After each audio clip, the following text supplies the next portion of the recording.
5장 모세와 아론이 바로 앞에 서다. 그 후에 모세와 아론이 바로에게 가서 말했다. 하나님, 이스라엘의 하나님께서 내 백성을 놓아주고 그들이 광야에서 나의 절기를 지키게 하여라 하고 말씀하십니다. 바로가 말했다. 하나님이 누구인데 내가 그의 말을 듣고 이스라엘을 보내야 한다는 것이냐? 나는 너희들이 말하는 하나님을 도무지 모르겠고 이스라엘도 절대로 떠나보내지 않겠다. 그들이 말했다. 히브리 사람의 하나님께서 우리를 만나 주셨습니다. 우리가 광야로 사흘 길을 가서 우리 하나님을 예배하게 해주십시오. 그렇지 않으면 그분께서 질병과 죽음으로 우리를 치실 것입니다. 그러나 이집트 왕은 이렇게 말했다. 모세와 아론, 너희는 도대체 무엇 때문에 백성에게 휴일을 주어 쉬게 해야 한다는 것이냐? 돌아가서 일이나 하거라. 바로가 계속해서 말했다. 내가 이 자들을 빈둥거리게 했더니 이제 너희는 그들에게 쉴 시간까지 주자는 말이냐? 바로는 즉시 조치를 취했다. 그는 강제노동 감독관과 작업반장들에게 지시를 내렸다. 너희는 벽돌을 만드는 데 필요한 짚을 더 이상 저 백성에게 공급해 주지 마라. 저들 스스로 짚을 마련하게 하여라. 전과 똑같은 수의 벽돌을 생산하게 하고 저들의 하루 작업량을 조금도 줄여주어서는 안 된다. 저들이 게을러져서 우리 하나님을 예배할 수 있도록 시간을 주십시오 하며 떠들고 다니는 것이다. 저들을 엄히 다스려라. 그래야 저들의 불평이 사라지고 신을 예배하겠다는 망상도 사라질 것이다. 강제노동 감독관과 작업반장들이 나가서 백성에게 새로운 지시를 내렸다. 바로께서 명령하신다. 더 이상 너희에게 짚을 공급해 주지 않겠다. 어디든 가서 너희 스스로 짚을 마련하여라. 그러나 너희의 하루 작업량에서 벽돌 하나라도 줄어들어서는 안 된다. 백성은 이집트 전역으로 흩어져 짚을 긁어 모았다. 강제노동 감독관들은 그들을 무자비하게 대했다. 너희의 하루 작업량을 다 채워라. 너희가 짚을 공급받던 때와 같은 수의 벽돌을 만들어야 한다. 강제노동 감독관들은 자신들이 세운 이스라엘 출신 작업반장들을 때리며 다그쳤다. 너희는 어째서 하루 작업량을 어제도, 그제도, 그리고 오늘도 채우지 못했느냐? 이스라엘 출신 작업반장들이 바로에게 가서 작업량을 줄여달라고 호소했다. 왕께서는 어찌하여 왕의 종들을 이같이 대하십니까? 아무도 저희에게 짚을 주지 않으면서 저희도로 벽돌을 만들라고 합니다. 보십시오. 저희의 잘못이 아닌데도 저희가 이렇게 매를 맞았습니다. 그러자 바로가 말했다. 게으름뱅이들, 너희야말로 게으름뱅이들이다. 그러니 너희가 우리가 가서 하나님을 예배하게 해주십시오 하고 불평하는 것이다. 썩 물러가서 일이나 해라. 아무도 너희에게 짚을 공급해 주지 않을 것이다. 그래도 하루가 끝날 때는 하루 작업량을 다 채워야 한다. 이스라엘 출신 작업반장들은 자신들이 공경에 처했음을 알았다. 그들은 돌아가서 백성에게 너희의 하루 작업량에서 벽돌 한 장도 줄여줄 수 없다고 말해야 했다. 그들은 바로 앞에서 나오다가 자신들을 만나려고 기다리던 모세와 아론과 마주쳤다. 그들이 모세와 아론에게 말했다. 하나님께서 당신들이 한 짓을 보시고 심판해 주셨으면 좋겠소. 당신들은 바로와 그의 신하들 앞에서 우리를 역겹게 만들었소. 당신들이 바로의 손에 우리를 죽일 무기를 쥐어준 것이오. 모세가 돌아와서 하나님께 아뢰었다. 주님, 주께서는 어찌하여 이 백성을 이렇게 모질게 대하십니까? 도대체 왜 저를 보내셨습니까? 제가 바로에게 가서 주의 이름으로 말한 순간부터 이 백성의 사정이 더 악화되었습니다. 저들을 구하신다고요? 주께서는 이렇게 하는 것이 저들을 구하는 것으로 보이십니까? 8장 예수께서 계획하신 대로 마을마다 다니시며 하나님 나라를 전하시고 메시지를 퍼뜨리셨다. 12제자가 그분과 함께했다. 일행 중에는 여러 악한 귀신의 괴롭힘과 질병에서 나은 여자들도 있었다. 7 귀신이 나간 막달라라 하는 마리아와 헤롯의 관리인 구사의 아내 요한나와 수산나가 있었고 그 외에도 많은 여자들이 자신들의 재물을 넉넉히 들여서 일행을 섬겼다. 씨 뿌리는 농부 이야기. 그들이 이 마을 저 마을을 다니는데 많은 사람들이 합류해서 함께 다녔다. 예수께서 그들에게 이 이야기로 말씀하셨다. 농부가 밖에 나가서 씨를 뿌렸다. 덜어는 길 위에 떨어져서 발에 밟히고 새들이 먹어버렸다. 다른 씨는 자갈밭에 떨어져서 싹이 났으나 뿌리가 튼튼하지 못해 이내 시들어버렸다. 다른 씨는 잡초밭에 떨어져서 씨와 함께 잡초가 자라 싹을 짓눌러버렸다. 다른 씨는 비옥한 땅에 떨어져서 풍작을 이루었다. 너희는 듣고 있느냐? 정말로 듣고 있느냐? 제자들이 물었다. 왜 이 이야기를 말씀해 주셨습니까? 예수께서 말씀하셨다. 너희에게는 하나님 나라를 아는 깨달음이 주어졌다. 너희는 하나님 나라가 어떻게 되어가는지 안다. 다른 사람들에게는 이야기가 필요하다. 그러나 그들 가운데 일부는 이야기를 듣고도 깨닫지 못할 것이다. 그들은 눈을 떴으나 하나도 보지 못하고 귀가 열렸으나 하나도 듣지 못한다. 이 이야기는 그런 사람들 가운데 일부에 관한 것이다. 씨는 하나님의 말씀이다. 길 위에 떨어진 씨는 말씀을 듣지만 듣자마자 마귀가 그 말씀을 낚아채 가서 믿어 구원을 얻지 못하는 사람이다. 자갈밭에 떨어진 씨는 열성적으로 듣지만 그 열성의 깊이가 없는 사람이다. 그 열성은 또 한 번의 유행일 뿐 어려움이 닥치는 순간에 사라져버린다. 잡초밭에 떨어진 씨는 말씀을 듣지만 세상 사는 일로 내일을 염려하면서 돈 벌고 즐기느라 씨가 자리 잡지 못해 아무 소득이 없는 사람이다. 그러나 좋은 땅에 떨어진 씨는 무슨 일이 있어도 말씀을 붙잡고 견디면서 추수 때까지 변치 않는 선한 마음을 가진 사람이다. 들은 것을 전하지 않는 인색한 사람. 등불을 켜서 통으로 덮어두거나 침대 밑에 두는 사람은 아무도 없다.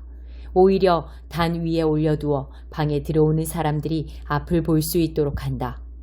우리는 비밀을 감추어 두지 않고 오히려 말할 것이다. 숨기지 않고 오히려 모든 것을 밝히 드러낼 것이다. 그러니 너희는 들은 것을 전하지 않는 인색한 사람이 되지 않도록 조심하여라. 베품은 베품을 낳는다. 인색하면 가난해진다. 예수의 어머니와 형제들이 왔으나 무리 때문에 그분께 가까이 갈 수 없었다. 그분께 전갈이 왔다. 선생님의 어머니와 형제들이 선생님을 만나려고 밖에 서 있습니다. 예수께서 대답하셨다. 하나님의 말씀을 듣고 행하는 사람이 나의 어머니요 나의 형제다. 순종이 피보다 진하다. 하루는 예수와 제자들이 배에 올랐다. 예수께서 호수를 건너가자고 말씀하셨고 그들은 떠났다. 항해는 순탄했다. 예수께서는 잠이 드셨다. 그런데 갑자기 호수에 사나운 풍랑이 몰아쳤다. 물이 들이쳐서 배가 뒤집힐 지경이었다. 제자들이 예수를 깨웠다. 주님, 주님, 우리가 빠져 죽겠습니다. 예수께서 일어나셔서 바람에게 잠잠하여라 하시고 파도에게 잔잔하여라 명령하셨다. 그러자 호수가 이전처럼 고요해졌다. 예수께서 제자들에게 말씀하셨다. 왜 나를 신뢰하지 못하느냐? 그들은 너무도 두려워서 어찌할 바를 모른 채 겨우 입을 열었다. 도대체 이분은 누구신가? 이분의 명령에 바람과 파도도 복종하다니. 거라사에 귀신 들린 사람. 그들은 배를 타고 갈릴리 바로 맞은편에 있는 거라사 사람들의 지방으로 갔다. 예수께서 무태 내리시자 그 동네 사람 하나가 그분과 마주쳤다. 그는 귀신들에게 피해를 당하며 살아왔는데 오랫동안 옷도 입지 않고 집을 떠나 묘지에서 살았다. 그가 예수를 보더니 소리를 지르고 그분 앞에 엎드려 고함쳤다. 무슨 일로 내게 간섭합니까? 지극히 높으신 하나님 아들 예수여, 제발 나를 괴롭게 하지 마십시오. 그 사람이 이렇게 말한 것은 예수께서 이미 더러운 귀신에게 그 사람한테서 나오라고 명령하셨기 때문이었다. 귀신이 여러 번 그 사람에게 경련을 일으키게 했기 때문에 사람들이 그를 사슬과 족쇄에 채워 늘 감시했지만 귀신 때문에 미칠 때면 그는 그 결박을 끊어버리곤 했다. 예수께서 그에게 물으셨다. 내 이름이 무엇이냐? 패거리입니다. 내 이름은 패거리입니다. 그가 이렇게 말한 것은 그가 많은 귀신들에 들렸기 때문이었다.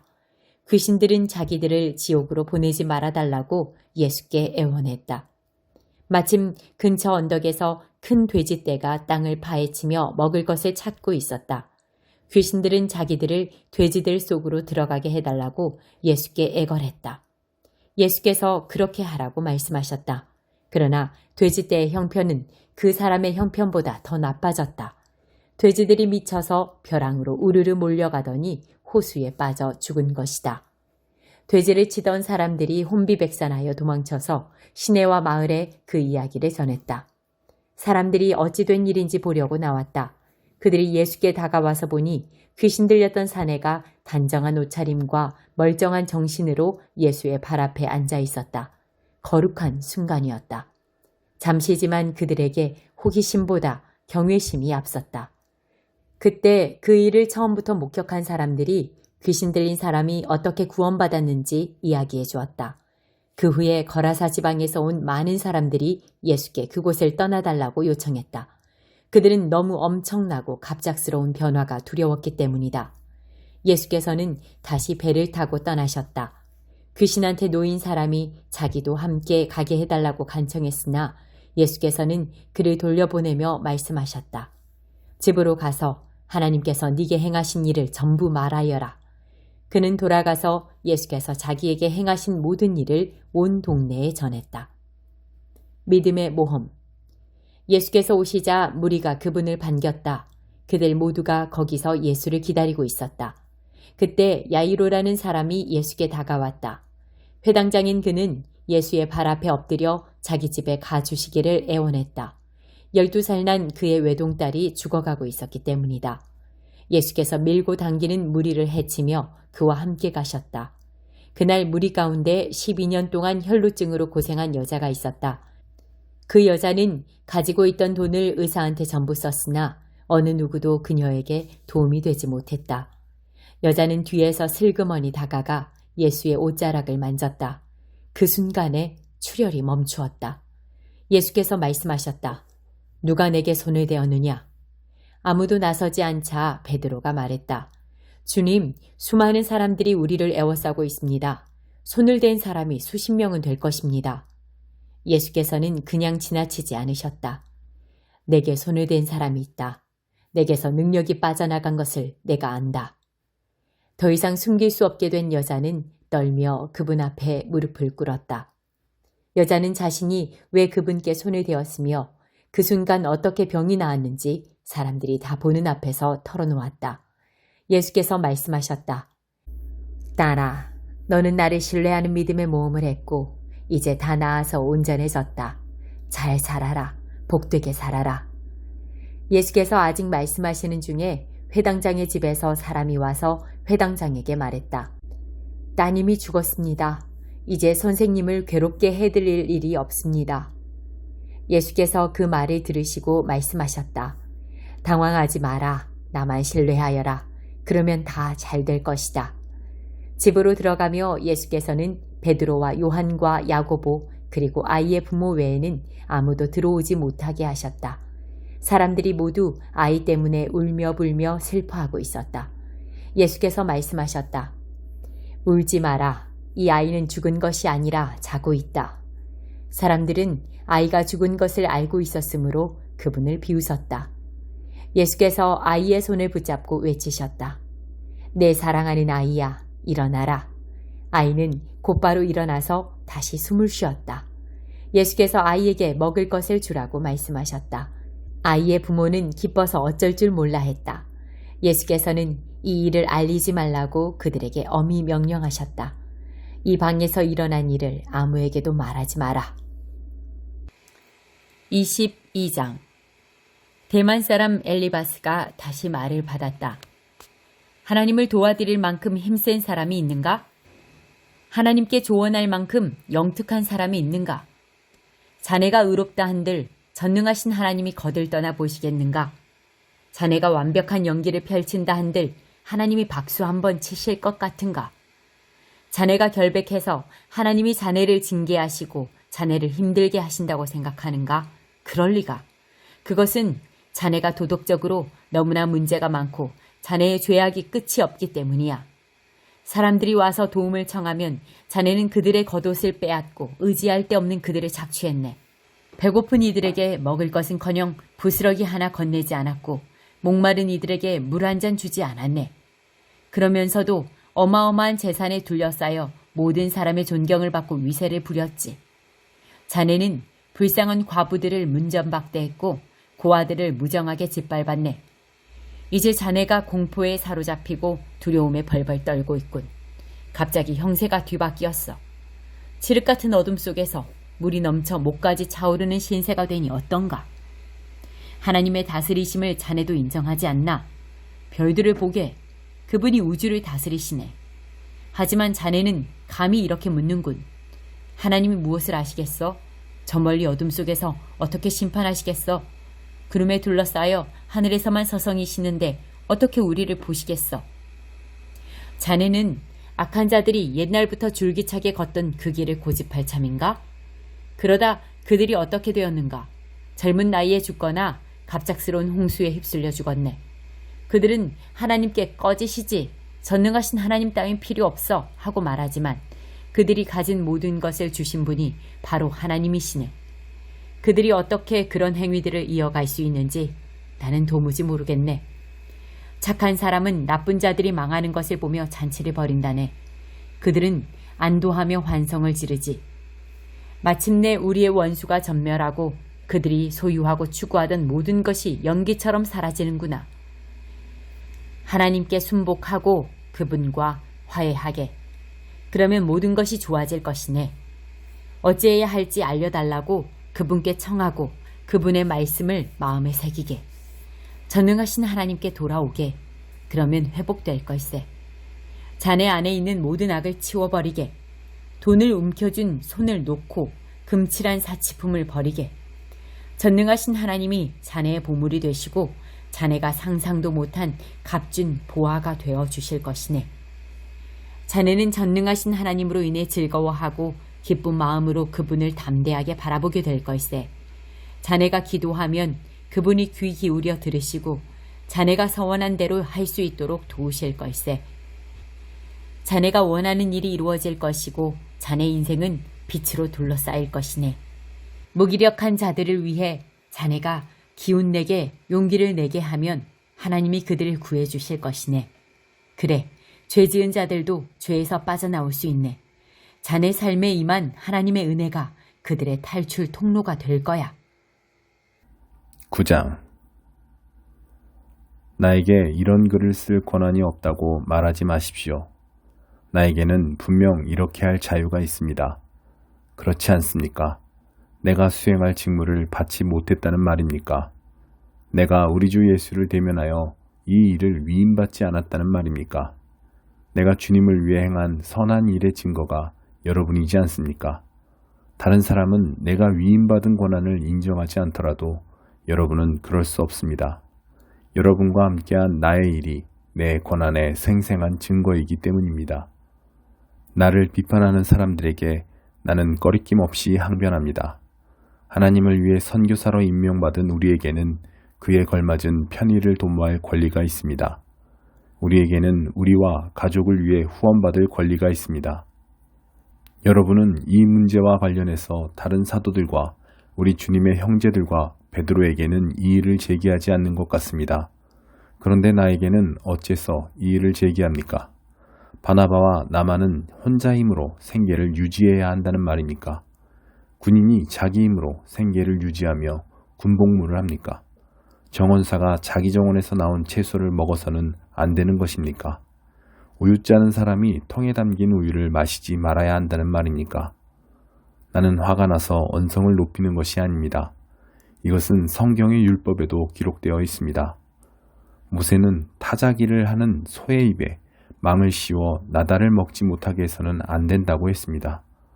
농장의 동물들을 돌보는 것이 모세의 1차적인 관심사였다고 생각합니까? 여러분은 그의 관심이 우리에게도 미치고 있다고 생각지 않습니까? 당연히 모세의 관심은 우리에게도 미칩니다. 농부가 밭을 갈고 타작하는 것은 추수할 때에 기대하는 것이 있기 때문입니다. 여러분 가운데 영적인 씨를 뿌린 우리가 여러분에게 한두 끼 식사를 기대한다고 해서 그것이 지나친 일이겠습니까? 다른 사람들은 여러분에게 그런 식으로 많은 것을 요구하더군요. 그렇다면 이제까지 한 번도 요구한 적 없는 우리는 그럴 권리가 더 있지 않겠습니까? 우리는 정당하게 요구할 권리를 줄곧 가지고 있었지만 그렇다고 그 권리를 행사할 마음은 없습니다. 우리는 그리스도의 메시지에 방해가 되거나 그 가치를 떨어뜨리기보다는 차라리 무슨 일이든지 참기로 결심했습니다. 다만 나는 여러분이 우리의 결심을 이용해 다른 사람들을 속이고 그들의 정당한 몫을 가로채지는 않을까 염려할 따름입니다. 여러분도 알다시피 성전에서 일하는 사람은 성전 수입으로 살고 제단에서 제사를 드리는 사람은 제물로 바쳐진 것을 먹지 않습니까? 주님께서도 같은 취지로 말씀하셨습니다. 메시지를 전하는 사람은 그 메시지를 믿는 사람들의 후원을 받아야 한다고 말입니다. 그러나 나는 내 자신을 위해 이 권리를 행사한 적이 없으며 이렇게 편지하는 것도 무엇을 얻으려는 것이 아님을 분명히 하고자 합니다. 나는 누군가에게 나를 불신하거나 나의 동기를 의심할 만한 빌미를 주느니 차라리 죽는 편을 택하겠습니다. 내가 메시지를 선포하는 것은 그것으로 나의 이익을 취하기 위해서가 아닙니다. 나는 메시지를 전하지 않을 수 없습니다. 만일 내가 메시지를 전하지 않으면 나는 파멸하고 말 것입니다. 메시지를 전하여 생계를 꾸리는 것이 내 생각이었다면 나는 약간의 급여라도 기대했을 것입니다. 그러나 메시지를 전하는 것은 내 생각이 아니라 내게 엄숙하게 맡겨진 사명입니다. 그러니 내가 어찌 급여를 기대할 수 있겠습니까? 그렇다면 내가 메시지를 전하여 얻는 것이 있을까요? 사실을 말씀드리면 얻는 것이 있습니다. 여러분에게 값없이 메시지를 전하는 즐거움이 그것입니다. 그러니 여러분은 나의 경비를 지불하지 않아도 됩니다. 나는 어느 누구의 요구나 기대에 매이지 않는 자유인이지만 다양한 부류의 사람들에게 다가가려고 자발적으로 모든 사람, 종교인들, 비종교인들, 매우 신중한 도덕가들, 자유분방하게 사는 부도덕한 자들, 실패한 자들, 타락한 자들의 종이 되었습니다. 나는 그들의 생활 방식을 받아들이지는 않았습니다. 나는 그리스도 안에 내 뜻을 두었지만 그들의 세계로 들어가서 그들의 관점으로 경험하고자 했습니다. 나는 모든 양의 종이 되어 만나는 사람들을 하나님께 구원받은 삶으로 인도하고자 애썼습니다. 내가 이 모든 일을 한 것은 메시지 때문이었습니다. 나는 메시지를 두고 이러쿵저러쿵 논하기보다 다만 메시지에 참여하고 싶었을 따름입니다. 여러분은 경기장에서 육상 선수들이 달리는 모습을 보았을 것입니다. 모든 선수가 달리지만 상을 받는 선수는 한 명뿐입니다. 여러분도 상을 받을 수 있도록 달려가십시오. 훌륭한 육상 선수는 너나 없이 열심히 훈련합니다. 그들은 녹슬어 없어질 금메달을 따려고 훈련하지만 여러분은 영원한 금메달을 따려고 훈련하는 것입니다. 여러분은 어떤지 모르겠으나 나는 결승선에 닿으려고 열심히 달리고 있습니다. 나는 내가 가진 모든 것을 그 일에 쏟고 있습니다. 되는 대로 사는 것은 나에게 있을 수 없는 일입니다. 나는 정신을 바짝 차리고 최상의 상태를 유지하고 있습니다. 이는 방심하다가 허를 찔리는 일이 없게 하려는 것입니다. 다른 모든 사람에게 메시지를 전하고 나서 정작 나 자신은 버림받는 일이 없게 하려는 것입니다.